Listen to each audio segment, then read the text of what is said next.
Okay, guys, today we're going to talk about a very confusing topic just because a lot of you guys have trouble understanding this one. We're talking about when do you know it's a vertical squeeze, horizontal stretch, or horizontal squeeze. A lot of key terms here, so let's go over each one.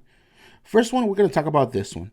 When do we know it's a vertical squeeze or horizontal stretch? Very simple. Basically, when you have your original graph, like let's say x squared, if you were to multiply the x squared by a number bigger than 1, then it becomes vertical squeeze or horizontal stretch because it's technically the same thing. Let me show you with an example. I'm going to draw an x and y table here, x and y, and we're going to go ahead and go on Desmos here just so I can show you. Good old friend Mr. Desmos. Well, if we type in the original x squared, that's what we see. What's going to happen if we were to multiply x squared by a number bigger than 1? Let's go with 2. 2x squared. Now, notice that's the blue line. What's happening to the blue line? Imagine if we were to multiply it by a bigger number, like a 5. Look at that. What's happening with the blue line? Let's go with 10. Look at that. Isn't it getting closer and closer to y? If I were to give you the original looks something like this on my screen. Well, our new graph is actually getting closer and closer to y. So a lot of people could say it's a vertical squeeze because remember, the y line is vertical. It goes up and down, up and down. So it's squeezing to the y. It's getting closer and closer to the y, so it's getting squeezed in.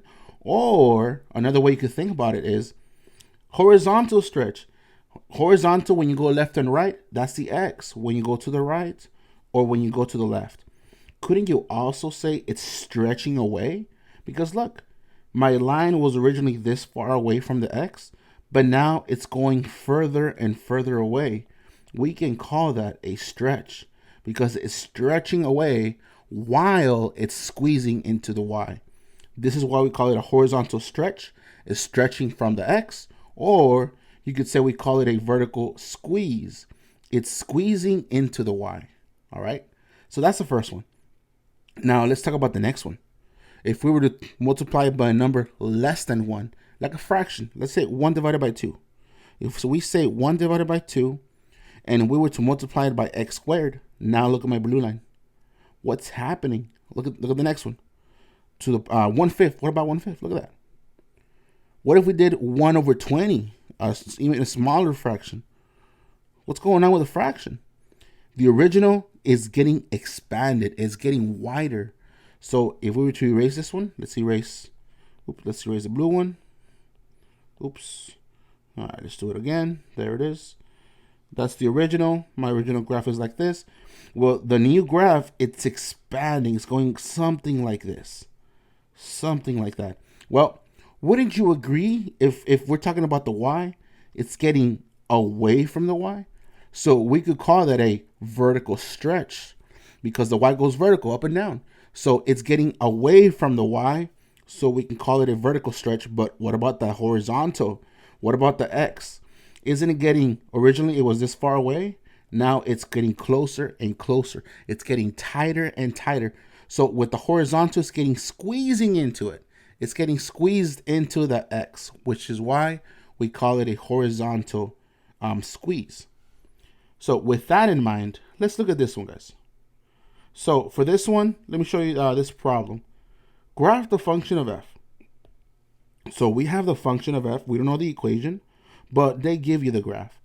I want to multiply this whole thing by 1/3, right?